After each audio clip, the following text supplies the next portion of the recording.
아, 저희가 처음 뵙는 분도 계시지만 사실은 저희가 하나님을 아버지라 부르는 하늘 가족인 거 여러분 아시죠? 이제 만나게 돼서 너무 원통하고 아쉬움이 있지만 우리가 하나님의 진리 안에서 그리고 하나님의 놀라운 계획 안에서 저희가 아주 특별한 교제의 시간 그리고 비전을 나누는 아름다운 시간이 될 거라고 믿습니다. 동경계 연합장로교회에서 이렇게 귀한 혼신 이 연휴를 하나님께 대가집을 하겠다고 마음에 결단하고 이 자리에 나와 있는 여러분들을 하늘에 계신 하나님이 얼마나 기뻐하시고 또 기뻐하실까요? 네. 그 하나님 아버지의 마음을 우리가 먼저 알았으면 좋겠습니다. 여러분 한 인생이 살 때 그 사람에게 가장 중요한 게 무엇인가 이것을 확인할 때 두 가지만 점검하면 됩니다. 한 사람의 그 가치관, 그 사람이 어디에 삶의 무게중심을 두고 의미를 두고 살아가는가 이것을 아는데 아주 심플합니다. 두 가지만 가지고 점검하면 됩니다. 뭐겠습니까? 그 사람이 시간을 어디다 쓰는가. 네. 자기에게 주어진 시간을 어디에 주로 포커싱하고 쓰고 있는가에 따라서 그 사람의 가치관과 그 사람의 의미와 삶의 칼날을 볼 수 있습니다. 그리고 또 하나, 그 사람이 가지고 있는 재정, 돈을 어디에 쓰는가. 이거에 따라서 그 사람이 어디에 가치를 두고 살아가고 있는지 이것을 우리가 금세 확인할 수 있습니다. 이 두 가지 중에서도 더 중요한 게 뭐냐면 시간입니다. 네. 그 시간을 어디에 쓰고 있는지를 우리가 보면 그 사람의 삶에 가장 중요한 것들, 소중한 것들이 무엇인지를 우리가 금세 알게 됩니다. 정말 귀한 시간을 우리가 하나님의 이 진리의 말씀 앞에 내어드리고 우리의 가장 깊은 갈증인 하나님을 알고 싶어하는 그 마음으로 이 자리에 오신 여러분들 정말 축복합니다. 하나님이 얼마나 기뻐하실지 우리가 이제 이 말씀을 알아가면서 계속해서 하나님의 마음을 우리가 만지게 될 것입니다. 그때마다 우리 안에 채워지게 될 그 영적인 그 충만함이 기대가 됩니다. 네. 또 이 귀한 시간을 위해서 오시면서 하나님 앞에 또 하나님의 축복을 인정하고 그리고 모든 것이 하나님의 것인 것을 인정하는 마음으로 헌금을 드리신 가족들이 있습니다. 부흥회로 인도해 주신 주님 은혜에 감사드립니다. 강사 목사님을 위해 함께 하옵소서. 은혜의 말씀을 주실 줄 믿고 감사드립니다. 가을송에 하나님의 나라로 삶의 참 가치를 발견케 하실 줄 믿고 감사합니다. 은혜의 시간 주셔서 감사합니다. 귀한 시간 허락하심을 감사드립니다. 많은 은혜 받으실 줄 믿습니다. 함께 이 예물을 위해서 기도하겠습니다.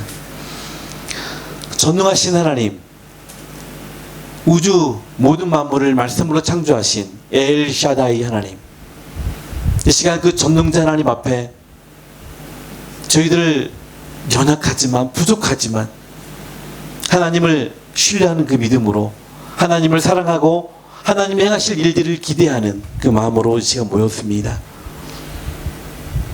하나님께서 시작하신 일, 계획하신 일, 우리의 연약함 속에서 우리의 믿음 안에서 일하시고 하나님의 그 거룩하신 뜻을 반드시 이룰 것을 믿습니다. 그 믿음으로 도전하는 주의 백성들의 삶을 하나님께서 기억하시고 하나님의 의로운 오른손에 붙들어 주시고 하나님의 선하신 일들을 이루어 주시옵소서. 예수님처럼 하나님의 뜻을 이루고 하나님의 뜻을 행하는 것이 나의 양식이라고 말씀하셨던 것처럼 동경연합 장로교회 이 하나님의 귀한 백성들이 하나님의 뜻을 알고 그 뜻이 이루어지는 그 삶 속에 살아가는 것이 가장 큰 기쁨이고 삶의 의미임을 고백합니다. 바로 이 고백 이후에 하나님의 하나님 되심을 드러내 주시옵소서. 하나님의 명예를 위해서 도전하는 우리의 모든 간구 가운데 하나님이 응답하시고 하나님의 역사를 기록해 주시길 간절히 소망합니다. 시작하는 시간입니다. 마치는 그 3일 동안 온전히 하늘의 신령한 은혜 가운데 저희들이 푹 젖어서 하나님으로 기뻐하고 하나님만으로 즐거워하며 하나님 나라의 소망으로 남은 평생을 살아가기에 필요한 모든 영적 자산을 채우는 귀한 시간이 될 수 있도록 축복하여 주시옵소서. 예수님의 이름으로 기도드립니다. 아멘.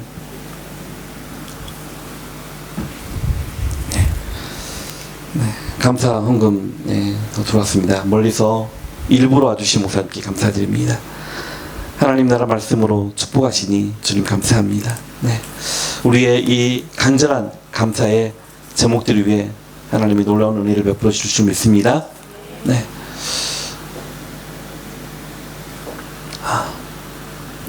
저는 부족하지만 하나님이 일단은 뭐 쓰시겠다고 하니까 순종하고 다닙니다. 그렇게 가는 곳마다 항상 뭔 이슈가 되는 게 이 집회 시간에 참석할 이제 백성들의 숫자에 대해서 모두가 자유하지 못합니다. 많이 와야 되는데, 많이 왔으면 좋겠는데, 간절한 마음이죠. 근데 제가 어디를 가든지 항상 동일한 마음이 저에게 있습니다. 하나님께서 보내신 사람들이 오지. 내가 오고 싶다고, 내가 가야 되겠다고. 물론 우리 안에 그런 소원을 주신 분도 하나님이십니다. 하지만 더 근원적으로 우리가 이 자리에 있을 수 있는 것은 하나님의 은혜입니다. 하나님의 은혜입니다. 내가 온 것 같지만 여러분 그러지 않습니다. 하나님의 은혜로 우리가 이 자리에 와 있고, 그리고 하나님 예배하신 은혜를 우리가 누리게 될 것입니다. 그러기에 저는 한 사람이어도 1000명과 똑같이 생각합니다.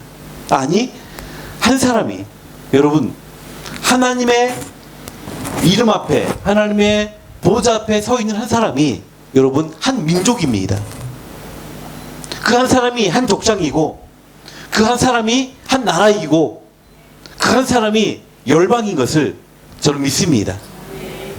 그러기에 오늘 우리가 하나님의 그 부르심 앞에 있는 것만으로도 감사해야 하고, 그리고 우리가 하나님을 신뢰할 때 우주보다 크신, 만유보다 크신 하나님을 이 세상에 리플렉트하는, 그 하나님을 드러내는 그 영광을 하나님께 올려드리게 될 것입니다. 뭐가 필요합니까? 하나님으로 인하여 오늘 우리가 온종일 진리 안에서 기뻐할 수 있기를 소망합니다. 하나님은 하나님의 역사를 이루어 가시는데, 써 가시는데 많은 사람이 필요한 게 아닙니다. 하나님에게 더 많은 성도의 수가 필요한 게 아닙니다. 더 큰 예배당이 필요하고 더 많은 프로그램이 필요한 게 아니라 하나님의 마음을 알고 뜻을 알고 헌신된 한 사람을 하나님은 찾으십니다. 그 한 사람이 있으면 하나님은 그 한 사람을 붙들고 한 역사를 뒤집어 엎으시고 하나님의 영광을 드러내시고 하나님의 뜻을 이루어 가시는 분이십니다. 그래 믿으십니까? 네. 그 한 사람이 여러분이 되길 바랍니다. 북이스라엘 여로보암이 우상 숭배로 나라를 시작합니다. 그리고 아합 때 와서는 완전히 북이스라엘이 바알과 아세라, 여러분 바알과 아세라 하니까 아주 특별한 우상 같지만 여러분 바알과 아세라는요 잘 먹고 잘 살고 풍요를 추구하는 모든 하나님 없이 그것을 추구하는 삶이 바알과 아세라를 섬기는 우상 숭배의 삶입니다. 북이스라엘이 섬겼던 바알과 아세라, 오늘날 우리의 일상의 삶 가운데 얼마나 만연되어 있는 우상인지 이제 우리가 또 점검하게 될 것입니다. 그렇게 온통 하나님의 백성들이 하나님 안에서 약속된 샬롬과 그 부유함을 던져버리고 사단이 주는 그 잠깐의 즐거움을 기쁨으로 평안으로 착각하는, 여러분 하나님이 주시는 그 기쁨의 짝퉁이 뭐냐면요, 우리가 누리고 싶어하는 재미, 즐거움입니다. 잠깐 이따 사라져버려요. 네. 그런 것들로 우리를 무너뜨리고 계속해서 하나님으로부터, 하나님의 부르심으로부터 탈선하게 만드는 이 모든 것들이 여러분 바알과 아세라입니다. 어쨌든 간에 북이스라엘이 온통 그렇게 완전히 하나님을 떠나서 세상의 것들에 매몰된 채 그들이 무너지고 있을 때 여호와 하나님의 살아계심을 두고 인생을 건 한 사람, 그가 누구였습니까? 엘리야. 하나님은 그렇게 헌신된 엘리야 한 사람을 통해서 한 나라를 뒤집어 엎으십니다. 하나님의 영광과 하나님의 명예를 하나님이 회복시키십니다. 하나님이 치르시는 전쟁은 숫자에 있지 않습니다. 무기에도 있지 않습니다. 언제나 어떤 세대이든지 하나님을 신뢰하는 그 믿음이 한 사람, 그 한 사람을 통해서 하나님의 역사를 써가시고 그리고 하나님의 나라를 완성해 가시는 분이십니다. 그러기에 지금 여러분 한 사람 한 사람은 너무 소중한 사람들입니다. 하나님이 역사를 써가시는데 그 손에 붙들려 있는 철필과 같은 그런 귀한 존재들입니다. 그래서 우리의 가치부터 확인하고 이 집회를 시작했으면 좋겠습니다. 네. 우리 너무 소중한 사람들입니다. 아멘. 네.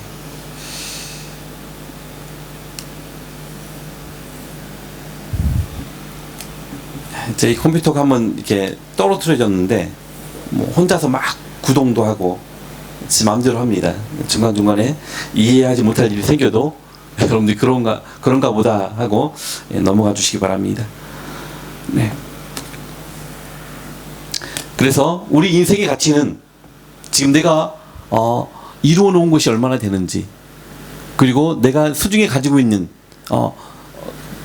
재정이, 돈이 얼마나 있는지에 의해서 결정되는 게 아니라 우리 인생의 크기는요, 그리고 우리 안에서 끄집어낼 수 있는 파워의 그 크기는 우리가 얼마나 하나님을 신뢰하는지, 그 믿음에 의해서 결정된다는 사실을 잊지 마시기 바랍니다. 그래서 우리가 하나님을 신뢰할 때 우리는 하나님의 아들 예수님처럼 이 세상을 축복하고 이 세상의 눈물을 닦아주고 이 세상의 소망을 비춰주고 그리고 이 세상에 죽어가는 생명들을 구원하는 그 위대한 역사를 우리가 이뤄낼 수 있다는 사실입니다. 하나님을 신뢰하는 그 믿음이 그 삶을 결정하는 것입니다. 그래서 이제 이게 진짜 제 마음대로 움직입니다.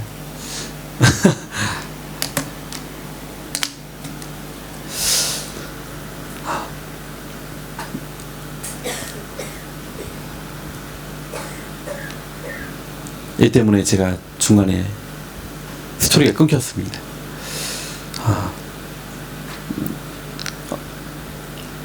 잘 기억해 두셨다가 제가 이렇게 멈추거든 여러분들 이야기를 좀 해주시기 바랍니다.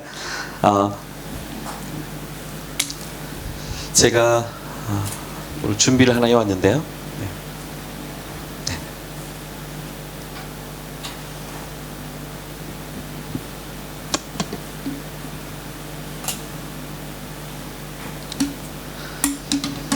우리가 믿음을 이야기할 때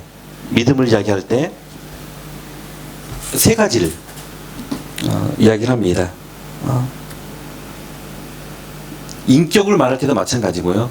인격을 이야기할 때도 마찬가지고, 그다음에 믿음을 이야기할 때도 마찬가지로 쓰이는 세 가지 요소가 있는데, 첫 번째 우리의 지, 두 번째 정, 세 번째 우리의 의입니다. 네. 그래서 이 지적인 측면에서 그리고 정적인 측면에서, 의지적인 측면에서 우리가 골고루 갖추었을 때 온전한 인격이 갖춰진 사람이라고 이야기하죠. 마찬가지로 믿음도 마찬가지입니다. 지적인 부분에서 쉽게 설명하면 하나님을 아는 것입니다. knowing 아시죠? 하나님을 아는 것. 자, 정적인 측면은 뭐겠습니까? 하나님을 아는 것 말고 하나님을 사랑하는 것. 하나님을 사랑하는 것이 정적인 부분입니다. 그 다음에 의지적인 부분은 뭐겠습니까? 하나님께 순종하는 것. 이 세 가지를 가지고 우리의 믿음을 우리가 점검할 수 있습니다. 우리가 가져야 될 믿음의 3요소는 바로 하나님을 아는 것과 하나님을 사랑하는 것과 하나님께 순종하는 것을 다 통합해서 믿음이라고 이야기하는 것입니다. 믿음은 추상적인 것이 아니에요. 아주 구체적인 것입니다. 자, 그렇다면 여러분들에게 인기 투표를 한번 해보겠습니다. 하나님을 아는 것과 하나님을 사랑하는 것과 하나님께 순종하는 것, 어떤 것이 가장 중요할까요? 이 질문에 모든 사람들이 다 다릅니다. 그래도 이제 우리 안에 어떤 것이 더 중요한 이슈가 되어 있는지 한번 궁금하니까 정리를 한번 해봤으면 좋겠습니다. 저는 그래도 하나님께 순종하는 것이 가장 중요하지 않겠습니까? 네, 세 분이, 감사합니다. 인기투표 첫 번째 세 사람 나왔습니다. 그래도 하나님께 순종하는 것도 중요하지만 그래도 하나님을 정말 사랑해야 되지 않겠습니까? 하나님을 사랑해야 된다. 우리 동경연합장로교회는 사랑하는 데는 별로 관심이 없으시거든요. 그래도 순종도 좋고 사랑도 좋은데 하나님을 알아야 되지 않겠습니까? 한 분, 두 분, 6분. 하나님을 알아야 된다. 하나님을 아는데 사랑하지 않고 하나님께 순종하지 않으면 무슨 소용이 있겠습니까? 그죠? 헷갈립니다. 그렇죠? 이 세 가지를 놓고 제일 중요한 걸 선택하려고 하다 보니까 다 중요한 것 같은데 어쨌든 간에 제 유도신문에 여러분들이 넘어갔습니다. 그럼에도 불구하고 감사한 게 있습니다. 일단 하나님을 아는 것과 하나님을 사랑하는 것, 하나님께 순종하는 것, 이 세 가지 중에 더 중요한 것은 없습니다. 더 중요한 건 없습니다. 이 세 가지가 다 중요합니다. 이해가 되셨습니까? 여기에서 더 중요한 건 없습니다. 다 중요합니다. 어느 것 하나도 내 기질 때문에 무시되고 작아져서는 안 됩니다. 어떤 거 하나만 부각이 돼서 키워줘도 안 됩니다. 이 세 가지는 모두 다 중요하기 때문에 우리에게 균형을 맞춰서 셋업이 되어야 되는 요소들인 것을 우리가 잊지 말아야 됩니다. 그런데 여기서 제가 말씀드리려고 하는 중요한 것이 뭐냐면 다 중요한데 프로세스가 있다는 거예요. 순서가 있다는 것입니다. 근데 그 부분에 있어서 우리 동경연합장로교회는 수준이 아주 높습니다. 그게 지금 감사함이 있는 겁니다. 그게 뭐냐면 바로 여러분이 인기투표 하신 것처럼 하나님을 아는 것. 이 하나님을 아는 것이 가장 우선된 지점이라는 사실입니다.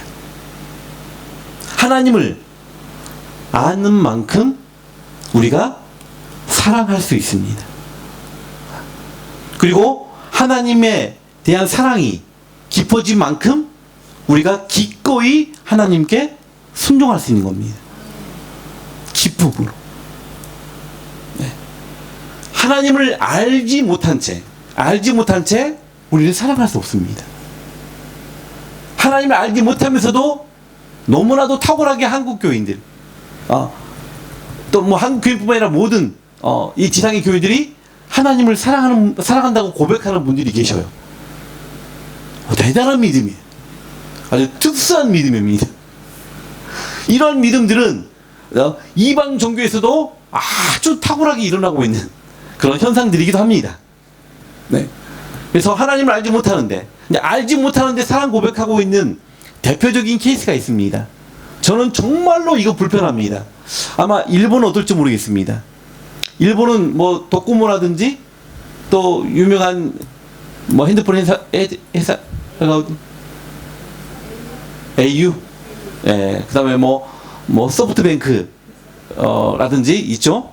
그리고 백화점 가면 많은 일하는 분들이, 특히나 일본 사람들은 더 그런 것 같아요. 얼마나 공손하게 맞이하고 그리고 예우를 해주는지. 한국 같은 경우에 보면 백화점에 간다 그러면 인사를 이렇게 합니다. 고객님 사랑합니다. 사랑합니다. 정말 미소를 지으면서, 그리고 이렇게 손으로 예쁘게 반짝반짝 해가면서, 그리고 고객센터에 전화를 해도 고객님 사랑합니다. 무엇을 도와드릴까요? 혹시 일본도 그럽니까? 일본은 그러지 않습니까? 한국에 가면 그래요. 백화점 직원들이, 그리고 이런 고객을 상대하는 많은 분들이 탁 전화가 걸리면 고객님 사랑합니다. 정말 불편합니다. 갑작스럽게 사랑 고백을 받은 거예요. 저를 사랑한대요. 우리가 알잖아요. 왜 이들이 사랑한다고 고백하죠? 그렇죠. 상술. 자기들의 필요를 채우기 위해서, 자기들의 물건을 팔아먹기 위해서. 상술인 거예요. 상술로 사랑한다고 고백하는 거예요. 나에 대해서 아무것도 알지 못하는데, 근데 그들이 아는 게 있어요. 주소 알아요. 제 이름 알고, 제 핸드폰 번호 알고, 정보를 좀 알고 있어요. 근데 그걸 가지고 저한테 사랑한대요. 정말 불편합니다. 얼마나 많은 그리스도인들이 하나님을 알지 못한 채, 하나님이 뭘 기뻐하시는지, 하나님이 뭐 때문에 마음이 상하시고, 하나님이 뭐 때문에 아들을 우리에게 내어주시고 십자가의 못을 받고 그 아들의 피를 땅에 쏟으셨는지, 도대체 우리 안에 무엇을 하기를 원하시는지, 이거 기록된 말씀 속에서, 역사 속에서 제대로 알지 못하면서 하나님 사랑한다고, 하나님을 사랑한다고 늘 고백하고 있는 이 그리스도인들.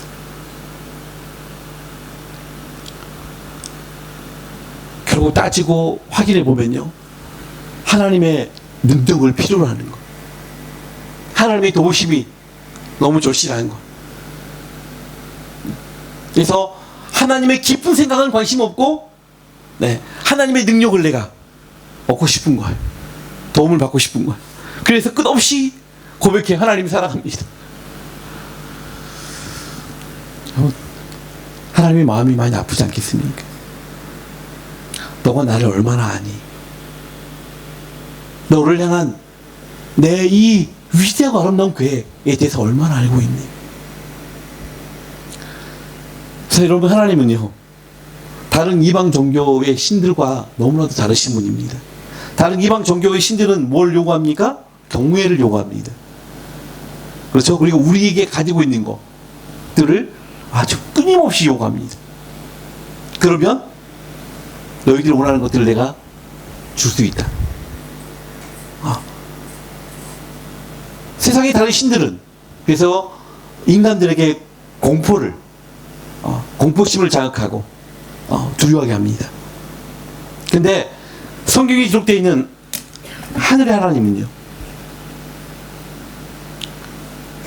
당신이 아들을 내어주시고 생명을 주신 백성들에게 원하시는 게 딱 한 가지입니다. 너희가 나를 좀 알았으면 좋겠다. 예배 필요 없다. 너희가 나를 좀 사랑했으면 좋겠다. 수천 수양의 기름도 필요 없다. 너희가 내 말을 청종하고 순종했으면 좋겠다. 여러분, 그런 신이 어디 있습니까? 세상에 여러분, 그런 신이 어디 있습니까?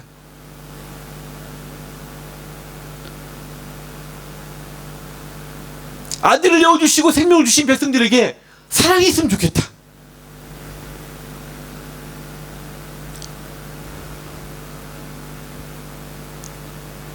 하나님밖에 없으십니다. 그러게 우리가 정말 믿음으로 잘 살기 원하신다면 우리가 먼저 하나님 알아가야 됩니다. 하나님 알아가야 됩니다. 하나님을 아는 지식에서 우리가 하나님과 건강한 관계를, 하나님과 인티머시, 친밀한 관계를, 창조주 하나님과 친밀한 관계를 우리가 유지하고 그 안에서 기쁨을 우리가 누리기 시작할 때 하나님은 우리의 연약함과 우리의 무지함과 상관없이 하나님을 사랑하는 그 백성들을 통해서, 하나님의 말씀에 순종하는 그 백성들을 통해서 지존하신 하나님의 살아계심과 하나님의 능력을 모든 민족과 열방 가운데 드러내시고 싶어 하시는 분이십니다. 하나님은 우리에게 요구하시는 것이 우리의 것을 요구하시는 게 아니라 관계를 요구하십니다. 하나님을 알고 사랑하는 것을 하나님은 기다리십니다. 그것이 되기만 하면 하나님은 그 관계를 통해서 우주 모든 만물 가운데, 열방 가운데 하나님의 영광을 드러내시겠다는 것입니다.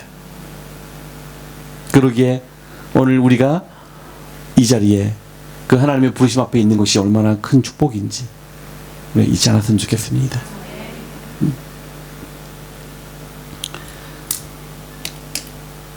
제가 급조해서 뭐라 그러죠?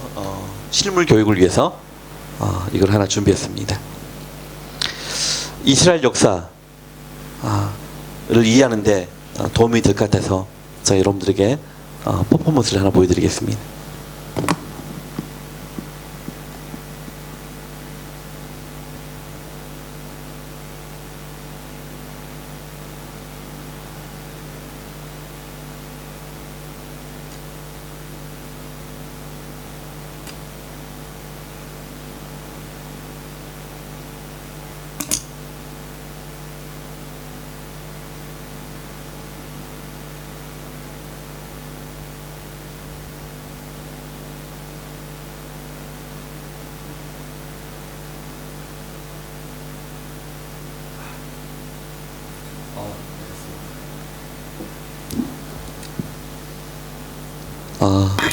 이게 무엇처럼 보이십니까? 네, 산처럼 보이시죠? 네. 또 다른 의견 있으십니까? 네, 톱. 아주 목사님 창의적이십니다. 네, 아주 창의적인데 주제와는 전혀 관계가 없습니다. 우리 성도님들이 말씀해 주신 산, 네, 이 산으로 좀 여러분들이 보시기 바랍니다. 여기 보시면 봉우리가 몇 개 있습니까? 봉우리가 4개가 있죠. 자, 이 산 모양은 오르막 이 상승하는 직선과 그 다음에 다시 하강하는 이 직선으로 이루어져 있습니다. 자, 이것은 여러분 구약의 이스라엘 역사를 아주 심플하게 설명해 놓은 도형입니다. 자, 이 높은 봉우리, 이 봉우리는요 하나님께서 인정하셨던, 그리고 하나님이 기뻐하셨던 왕들의 역사가 기록된 지점들입니다. 그리고 나머지는 전부 다 아주 심각하게 곤두박질 치고 추락했던 그런 역사들을 기록하고 있는 지점들입니다. 자, 남유다의 역사 가운데 왕들이 20명이 있었습니다. 20명의 왕들 가운데 하나님이 그래도 너는 선하다 라고 인정해 주신 왕들이 있습니다. 그 왕들이 있는데 그 왕들이 몇 명일까요? 네? 야, 목사님이 이 봉우리 4개를 보고 4명이라고 짚었습니다. 일부는 맞았고 일부는 틀렸습니다. 선원왕들 전체 수는 총 8명입니다. 아싸 여호사밧 이렇게 시작하면 됩니다. 예. 아싸 여호사밧, 그리고 요아스 아마시아 우시아 요담, 그리고 2명이 더 남았는데 2명이 바로 히스기야와 마지막 히스기야의 증손자인 요시야까지 해서 8명의 왕들이 하나님이 인정하시는 선한 왕이었습니다. 자, 그 선한 왕들의 공통점이 있는데, 자, 그 공통점이 무엇인지 아십니까? 바로 8명의 선한 왕들의 공통점이 하나님의 말씀을 붙들고 개혁을 단행했던 왕들입니다. 그러면서 성전의 개혁까지 했던 왕들의 역사를 이 그래프로 지금 이야기한 것입니다. 자, 종교 개혁을 단행했던 4명의 왕들, 여호사밧, 부터 해가지고 요시야까지, 이 봉우리에 섰던 그 왕들의 삶을 여러분들이 눈여겨보시기 바랍니다. 여러분의 인생이 계속해서 이 높은 봉우리, 하나님이 인정하시는 아름다운 삶을 살기를 원하신다면, 우리의 일상의 삶의 전 영역에서 하나님이 인정하시고 축복하시고 하나님의 뜻을 이루시는 삶을 살기를 원한다면, 이 남유다의 왕들처럼, 이 봉우리에 섰던 왕들처럼 하나님의 말씀을 붙들고 그 말씀에 순종함으로 하나님이 통치하시는 삶이 되도록 우리가 도전할 때, 오늘날 이 시대에도 하나님이 인정하시는 이 봉우리 끝에서 하나님을 영화롭게 하고 하나님의 영광 가운데 우리의 삶이 사라지게 될 것입니다.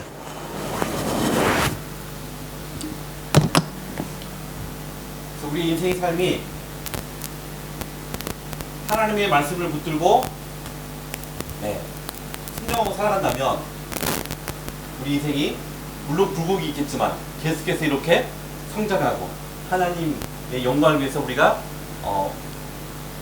비상하며 살아가게 될 것입니다. 하지만 하나님이 누군지도 모르고 하나님의 깊은 속내도 알고 싶어하지 않고 하나님의 말씀에 순종하지 않고 살아가면 우리 인생은 우리 이렇게 끝없이 바닥으로 곤두박질 치게 될 것입니다. 이 모든 것을 결정하는 것은 무엇입니까? 하나님에 대해서 아는 것입니다. 그리고 하나님의 말씀에 순종하느냐 순종하지 않느냐에 따라서 우리의 모든 삶의 컬러와 질이 바뀌게 된다는 것을 하나님은 이 기록된 말씀을 통해서 역사를 통째로 우리에게 교훈하고 계십니다. 그래서 우리가 3일 동안 하나님을 알아가기 위해서 몸부림을 칠 것입니다. 그렇게 우리가 알게 된 하나님을 붙들고 그 다음에 하나님이 약속하신 게 뭐냐면요, 너희가 하나님의 신실함을 두고 하나님에 대한 그 지식을 기반으로 해서 나에게 간구해라, 나에게 구해라, 나를 의지해라. 그러면 하나님께서 어떻게 하시겠다고요? 우리의 일상의 전 영역에서 하나님의 하나님 되심을 드러내시겠다. 하늘과 땅의 모든 것을 가지고 있는 그 하나님께서 우리의 삶의 전 영역에 개입하시고 하나님께서 역사해 주시겠다. 이게 여러분 성경 전체 약속입니다. 그 놀라우신 하나님의 약속이 우리들에게 실제로 리얼로 이루어지는 그 축복이 있기를 소망합니다. 그것을 위해서 우리가 아주 의미 있고 특별한 시작을 함께 가보도록 하겠습니다.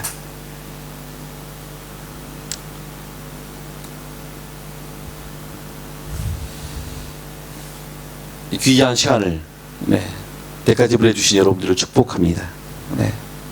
생활은 아니지만 마음으로 받아주시고, 저희가 이제 성경을 이제 내용으로 들어갈 것인데요. 네.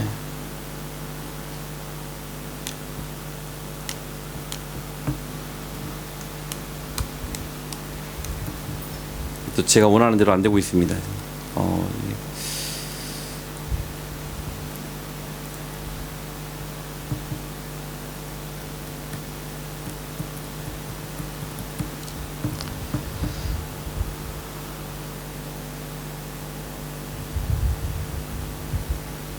아,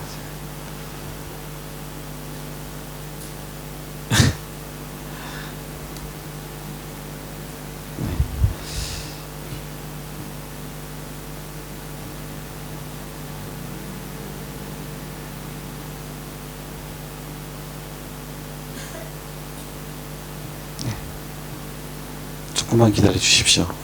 얘가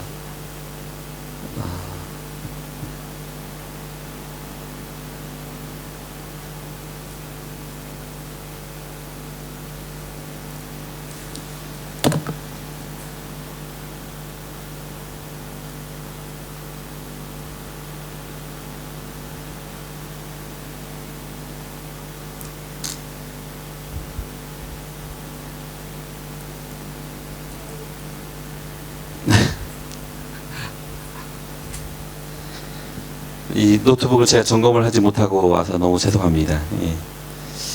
이런 일이 있을 거라고는 제가 생각을 못해서. 예.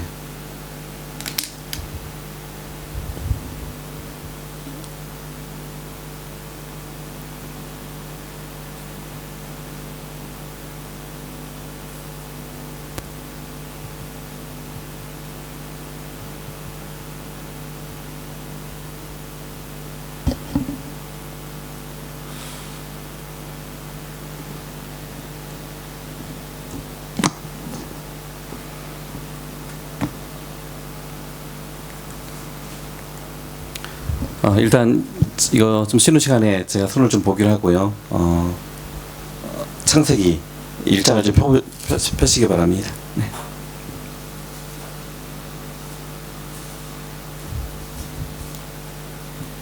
창세기 1장을 펴시고 저희가 이제 주어진 시간을 가지고 하나님의 나라로 이제 좀 구약 전체를 교관을 좀 해갈 것입니다.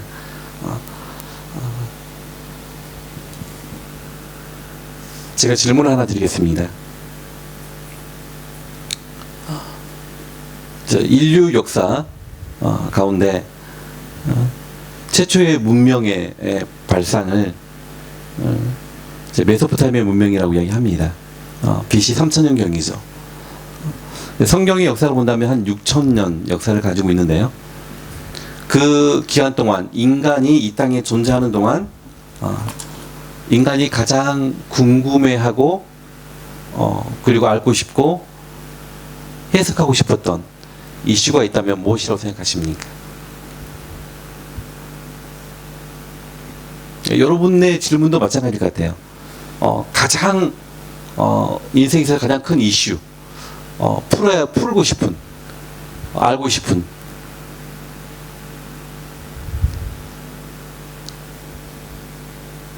네, 그렇죠. 정말 중요하죠. 재림에 대해서 다시 오실 주님, 하나님 나라의 완성에 대해서 정말 궁금하죠. 그렇죠? 근데 그 미래에 대한 가장 큰 대망입니다. 자, 그렇다면 우리가 이제 살아가면서 그 미래 말고 시점을 과거로 돌린다면 그 과거의 시점에서 가장 우리가 알고 싶은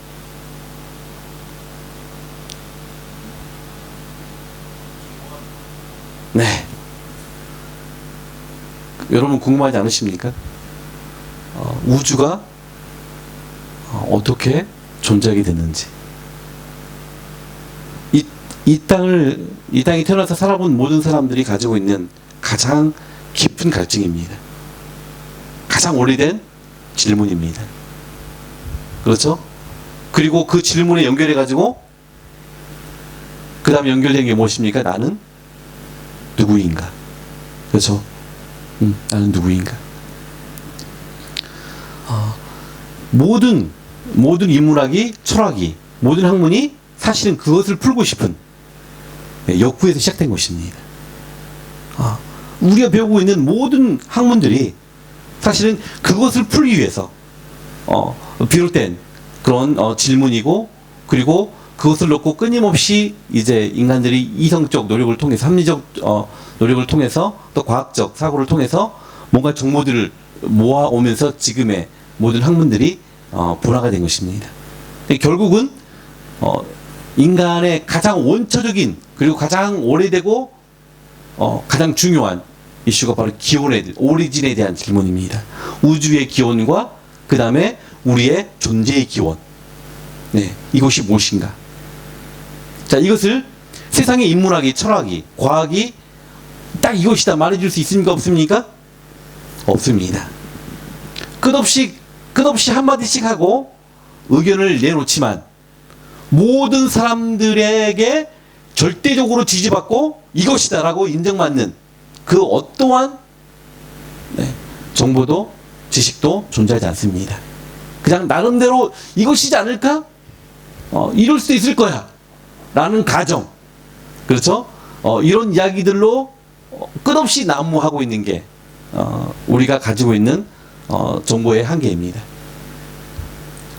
자, 그래서 놀라운 것은 진리의 말씀이 기록되어 있는 이 성경이 첫 장에 기록되어 있는 내용이 뭐냐면요, 놀랍게도 기원에 관한 이야기입니다. 인간이 가장 궁금해하고 그리고 평생토록 풀고 싶어하는 바로 그 기원의 문제부터 하나님은 기록을 해 가시고 있다는 사실입니다. 중요한 이야기입니다. 이것은 우주 만물을 창조하신 하나님 외에는 가르쳐 줄 수가 있는 사람이 존재가 없습니다. 하나님만이 인간에게 이 근원적인 질문에 대해서 답해 줄 수 있는 분이시기 때문에 성경책 첫 장의 첫 페이지에서부터 그 진리를, 천기를 누설하고 계시는 것. 그것 때문에 여러분, 성경이 진리일 수밖에 없는 것. 인간의 아이디어로는 설명할 수 없는 것을 성경이 기록하고 있기 때문입니다. 얘가 계속 괴롭히니까 꺼버리겠습니다. 네. 자, 예를 들자면 이렇습니다. 여러분, 성경 창세기 1장에 기울이 문제가 기록된 것에 대해서 여러분들이 특별한 의미를 가지고 있어야 됩니다. 예를 들자면 우리 지금 리온이, 우리 목사님 할아버지 대신 아시죠? 네. 리온이 태어났어요. 지금 아침에도 영상 통화를 했는데 이제 애를 한번 들어보겠습니다. 이 아이가 태어나가지고 지금 이제 잘 자라고 있는데 집에 미국은 오렌지가 많아요. 네. 오렌지를 이제 집에 사다 놓은 거예요. 사다 놓고 있는데 오렌지에 대해서 분명히 먹었어요. 계속 먹고 또 먹이고 했을 거 아닙니까? 근데 엄마 아빠가 한 번도 그거를 놓고 오렌지라고 가르쳐 주지 않는 거예요. 네. 항상 집에 있어요. 먹기도 했어요. 근데 오렌지라고 가르쳐 주지 않아요.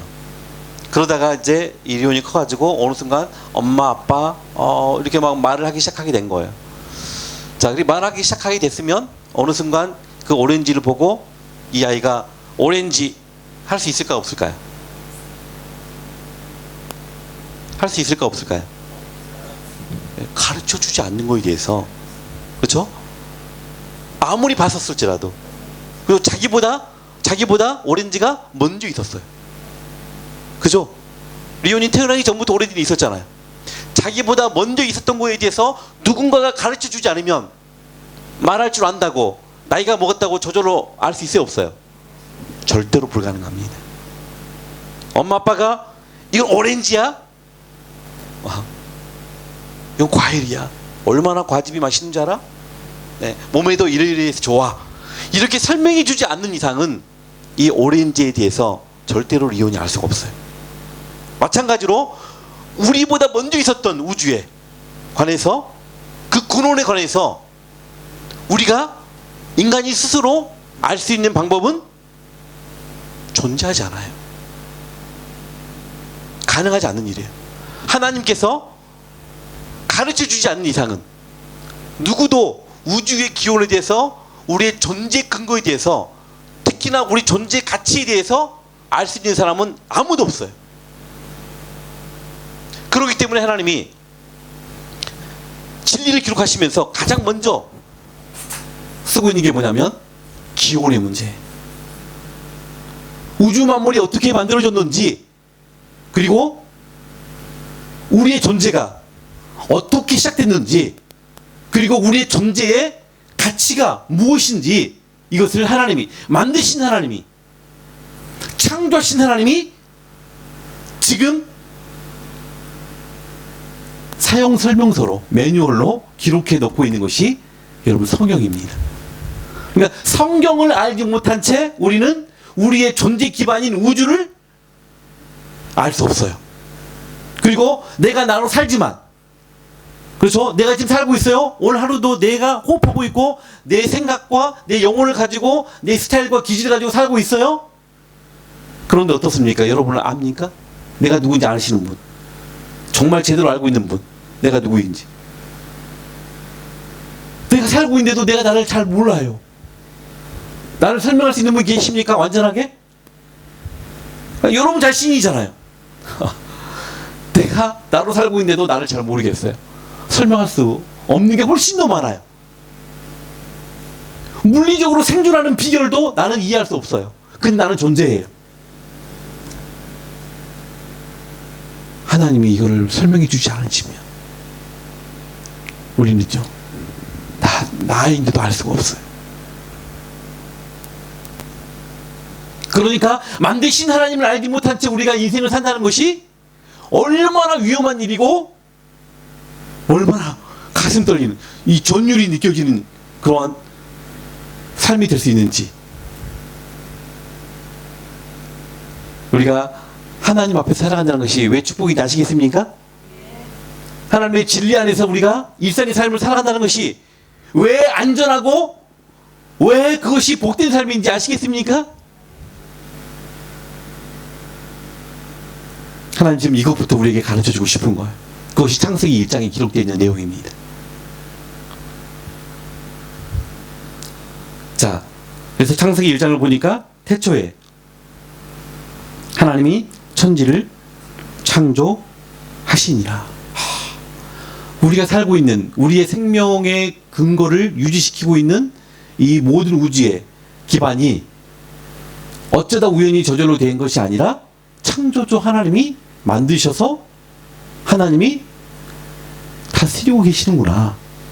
그 안에 우리가 존재하고 있구나. 이것부터 하나님이 지금 우리에게 가르쳐 주고 계시는 거예요. 자, 그랬을 때 이제 우주 만물이 창조하기 직전의 상황을 이 성경은 이렇게 기록하고 있습니다. 1장 2절을 한번 읽어 주십시오. 1장 2절을.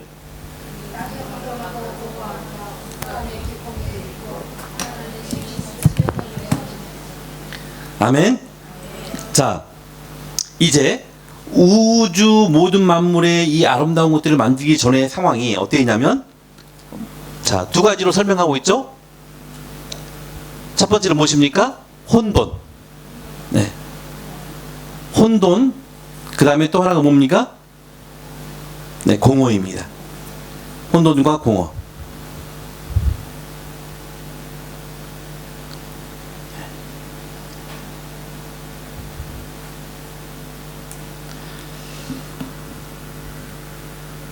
혼돈이 뭐냐면요, 어떻게 느껴집니까? 혼돈이. 그렇죠. 혼돈은 말 그대로 혼란스러운 것입니다. 질서가 없는 상태, 완전 무질서한, 네, 그런 상태를 혼돈이라고 이야기합니다. 그리고 또 하나는 공허에 있다. 이 말은 무슨 말입니까? 텅 비었다. 아무것도 없다. 이런 상태를 이야기하고 있습니다. 그런데 1장 31절을 가서 보니까 놀라운 일이 벌어졌습니다. 1장 31절을 같이 가보겠습니다.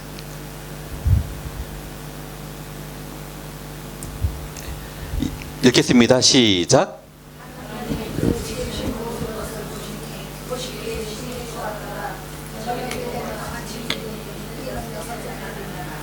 아멘. 자, 분명히 혼돈과 공허했어요.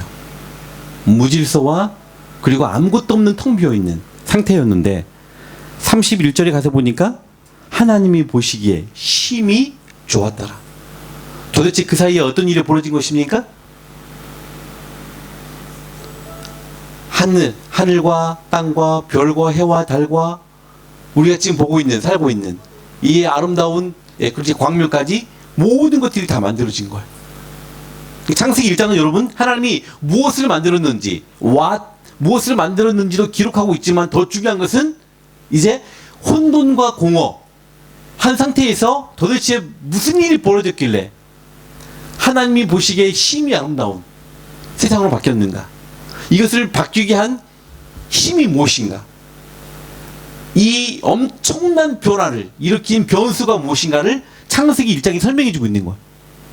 자, 혼돈과 공허 한 상태에서 도대체 무엇이, 어떤 힘이 하나님이 보시기에 아름다운 것으로 만들어 버렸는가. 자, 이것을 찾아내야 되는 겁니다. 무엇입니까? 무엇이 이 엄청난 변화를 일으킨 것입니까? 혼돈과 공허에서 하나님이 보시기에 아름다운 상태로 바꿔버린 그 힘이, 그 에너지가 무엇입니까? 진짜입니까? 우기지 마시고 물증을 대보십시오. 물증을. 어디에 그런 말씀이 있습니까? 하나님이 이르시되 하나님이 말씀하여 가라사대 빛이 있으라. 네, 하나님이 말씀하여 우주 만물을 하나님이 어떻게 만드셨어요? 말씀으로. 하나님의 말씀으로 우주 만물을 만드셨습니다.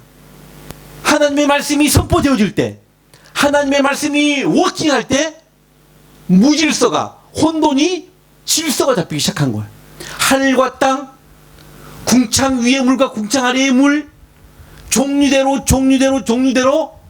하나님의 말씀이 선포되어질 때, 하나님의 말씀이 외쳐질 때 질서가 잡히기 시작합니다.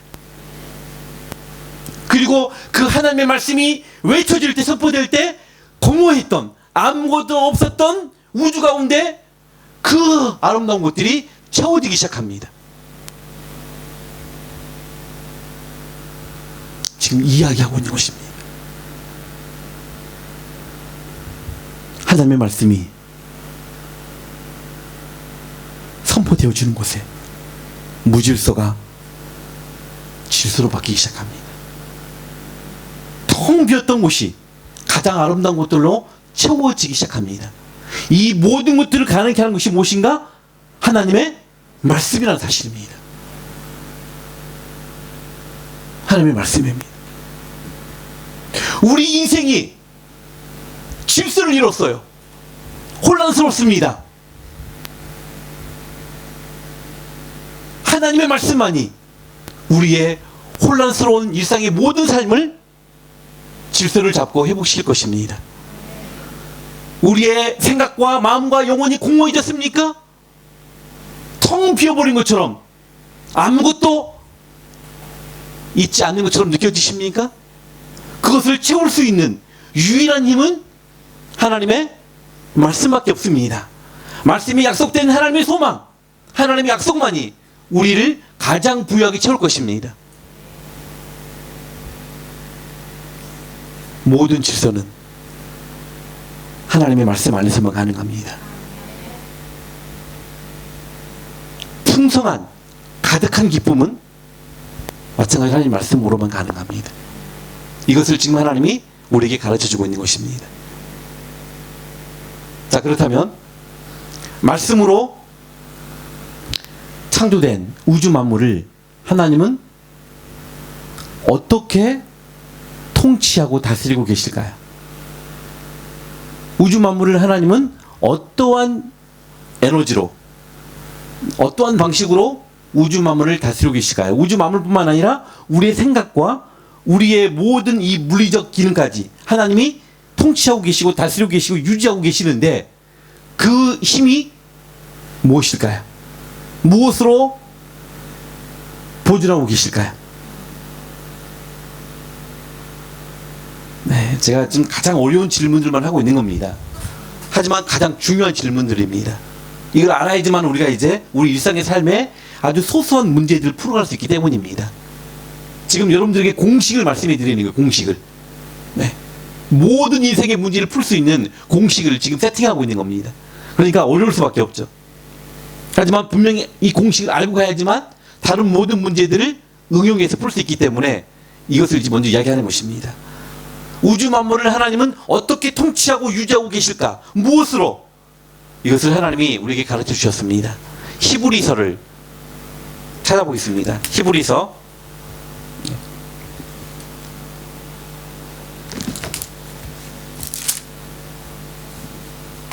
1장 3절 말씀을 보시겠습니다.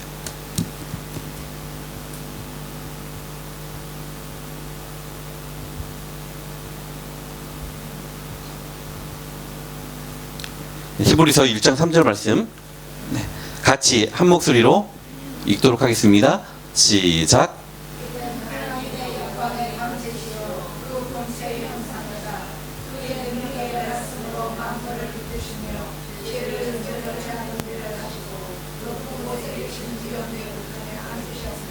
아멘. 아, 여기 보니까 아멘. 하나님의 능력의 말씀으로, 자, 하나님의 능력의 말씀으로 만물을 붙드시며, 자, 만물을 붙들고 있다. 하나님이 창조하신 우주 만물을 하나님이 붙들고 있다. 이 말은 컨트롤, 하나님이 다스리고 계신다. 근데 무엇으로 다스리셔요? 능력의 말씀으로 다스리고 계신다. 모든 우주에 유지되는 힘은, 그리고 워킹이 되고 있고 보존되고 있는 힘은 말씀입니다. 창조되어지는 힘도 말씀이고, 유지되어지고 있는 그 근거도 바로 하나님의 말씀이라는 사실을 이 성경에 기록하고 있습니다. 그래서 그 말씀이, 자, 4장, 히브리서 4장 12절 13절 말씀을 같이 읽겠습니다. 시작.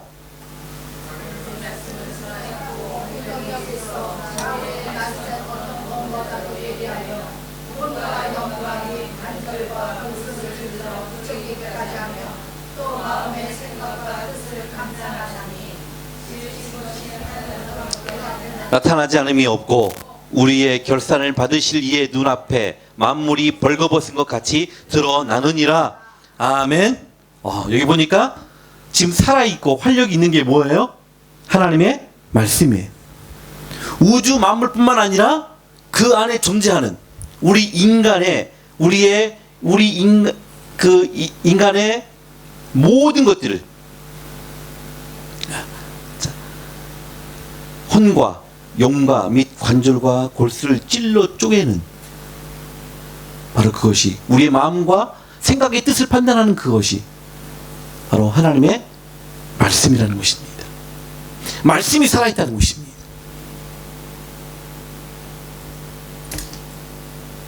자, 그러면 이 말씀이 무엇인지를 우리가 알아야겠죠. 이 말씀의 진짜 정체가 무엇인가? 이걸 알면 여러분, 우리에게 놀라운 삶이 시작되지 않겠습니까? 요한복음 1장으로 가보겠습니다. 요한복음 1장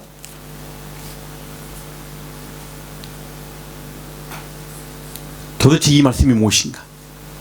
하나님의 말씀으로 우주 만물을 만드시고, 말씀으로 우주 만물을 컨트롤하시고, 말씀으로 우리의 심령과 영과 골수를 찔러 쪼개고, 우리의 마음과 생각을 판단하시고, 그리고 우리를 가장 부유하게 해 가신다고 하시고 있는데, 그 말씀이 무엇인가? 요한복음 1장 1절, 2절, 3절 같이 읽겠습니다. 시작. 네, 태초에 말씀이 계셨는데, 여기서 하나님과 함께 계셨다. 성부 하나님입니다. 하나님께 함께 계셨으니, 자, 같이 읽겠습니다. 시작. 이 말씀은 곧 하나님이시니라. 그가 태초에 하나님과 함께 계셨고 만물이 그로 말미암아 지은 바 되었으니 지은 것이 하나도 그가 없이 된 것이 없느니라. 이 말씀이 태초에 하나님과 함께 계셨습니다. 그리고 이 말씀을 통해서 우주 만물이 다 만들어졌습니다. 근데 그 말씀이 하나님이신데, 지금 삼위 하나님은 나중에 설명할게요. 그 말씀이 하나님이신데 그 말씀이신 하나님이 14절 같이 읽겠습니다. 14절 같이 읽습니다. 시작. 말씀이 육신이 되어 우리 가운데 거하심에 우리가 그의 영광을 보니 아버지의 독생자의 영광이요 은혜와 진리가 충만하더라. 말씀이 육신이 되어 이 땅에 오셨다는 것입니다. 누구입니까? 예수 그리스도이십니다. 우주 만물을 창조하신 그 말씀이, 창조한 우주 만물을 붙들고 컨트롤, 다스리고 계시는 그 말씀이 육신이 되어 이 땅에 오셨습니다. 그렇게 이 땅에 육신으로 오신 그 말씀이 파도야 잠자리라. 예수님이 말씀하시니 파도가 잠잠해지는 것입니다. 안진병에게 일어나 걸어라. 창조하신 그 말씀이, 그 우주 만물을 붙들고 계신 그 말씀이 말씀하시니 안진병에 일어나는 것입니다. 예수님이 말씀하시니 소경이 눈을 뜨는 것입니다. 예수님이 말씀하시니 죽은 나사로가 일어나는 것입니다. 아멘. 이게 말씀입니다.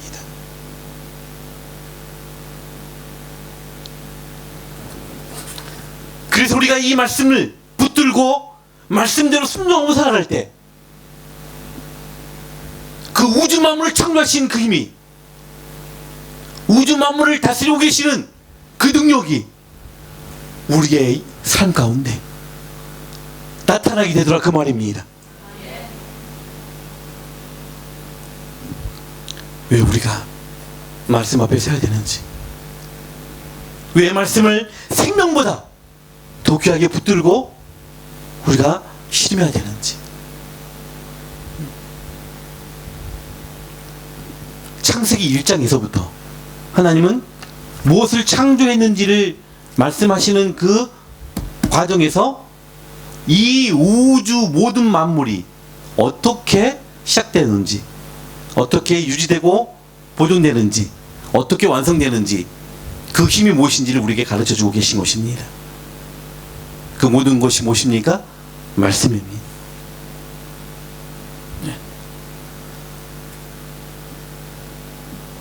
그래서 우리 삶에 길 잃었거든. 말씀 앞에 서십시오. 이해할 수 없는, 설명할 수 없는, 풀 수 없는 문제가 생겼거든. 혼란스럽거든. 다른 길을 찾지 말고, 다른 방법을 구하지 말고 말씀 앞에 오시기 바랍니다. 우리 안에 끝없이 나락으로 떨어지는 공허함이 있거든. 어떤 곳으로도 채울 수 없거든. 그것 때문에 인생이 힘들고 눈물이 나거든. 그것을 유일하게 채울 수 있는 하나님의 말씀 앞에 서시기 바랍니다. 이것을 성경에 우리 믿음의 선배들이 깨달았기 때문에 끝없이 이 말씀을 붙들고 씨름하면서 하나님의 살아계심을 드러낸 역사들이 기록된 게 성경 말씀입니다. 성경에서 기록되어 있는 그 위대한 믿음의 조상들의 그 삶은요, 바로 그 말씀에 의지하고, 그리고 그 말씀에 순종한 그 삶의 결과가 무엇인지를 드러내고 있는 인생들입니다. 다 그 이야기예요. 온통 그 이야기 한 가지뿐입니다. 그러니까 우리의 삶은요, 그리스도인의 삶은 너무 심플해요. 너무 단순한 거예요. 기록된 말씀 안에서 하나님을 알아가고, 그 하나님을 사랑하고, 그 하나님께 순종하는 삶을 살아가면 돼. 그러면 나머지 모든 것들은 누가 다 하셔요? 하나님이 다 하십니다. 그것을 하나님 없이 내가 하려고 하니까, 그리고 자꾸 하나님의 그 주권의 자리에 내가 왕으로 서려고 하니까 하나님과 관계가 깨질 뿐만 아니라 우리의 모든 소중한 관계들이 다 깨지고 무너지고, 그 안에서 아픔과 고통과 슬픔을 우리가 겪게 되는 것입니다. 그래서 사도 바울이 다윗이 시편 19편에서 이렇게 고백합니다. 하나님의 말씀을 송이 꿀보다 더 달게 먹는다. 꿀송이보다 더 이 말씀이 달다고 고백합니다. 왜요? 우리를 절대 기쁨으로 인도하고 우리를 절대 평강으로 인도하고 그리고 하늘에 신령한 모든 복을 누리는 그 모든 근거와 방법과 길을 이 말씀만이 주기 때문에. 그래서 다윗이 고백하기를 순금보다 이 말씀을 더 사랑한다고 고백을 합니다. 세상에 있는 것들로 비교할 수 없는 가치를 고백하는 인생들의 삶이 얼마나 아름답고 위대한지를 우리가 기록된 말씀을 통해서 곳곳에서 우리가 보게 되는 것입니다. 그래서 우리 남은 인생에 모든 삶의 질감과 의미와 가치를 바꾸는 것은 무엇이겠습니까? 하나님 말씀밖에 없는 것입니다. 돈이 절대로 여러분의 인생을 바꾸지 못합니다. 어떠한 사람도 여러분의 인생을 하나님이 약속한 이 부유하고 풍성한 삶으로 인도할 존재는 이 땅에 있지 않습니다. 하나님 말씀만이 여러분이 그토록 갈망하는 그 부유하고 아름다운 인생을 개런티해 줍니다.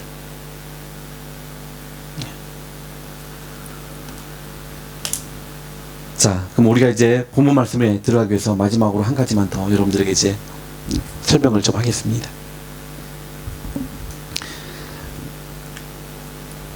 말씀이신 예수 그리스도께서 이 땅에 오셔서 마지막 삶을 마무리 하시면서 남겨놓으셨던 메시지를 우리가 들춰보면요, 신앙생활에 있어서 가장 중요한 것이 무엇인지를 우리에게 가르쳐 주십니다. 말씀대로 사는 삶, 이 말씀대로 사는 삶이 무엇을 의미하는지를 우리에게 가르쳐 주시는데, 자, 그것이 바로 마태복음 22장에 나와 있습니다.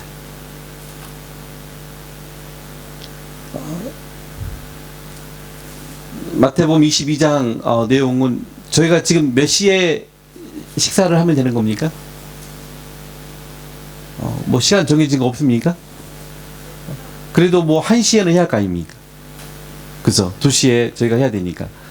그러면 저희가 이 말씀을 좀 집중하기 위해서 5분간만 5분간만 좀 쉬었다가 이 말씀을 오전 시간에 제가 마무리를 하도록 하겠습니다. 이 말씀을 가지고. 그리고 오후부터는 제가 이제 쭉 이제 진도를 나갈 것입니다. 자, 5분 동안 좀 릴렉스 했다가 집중해서 말씀을 듣고 오전 시간을 마치도록 하겠습니다.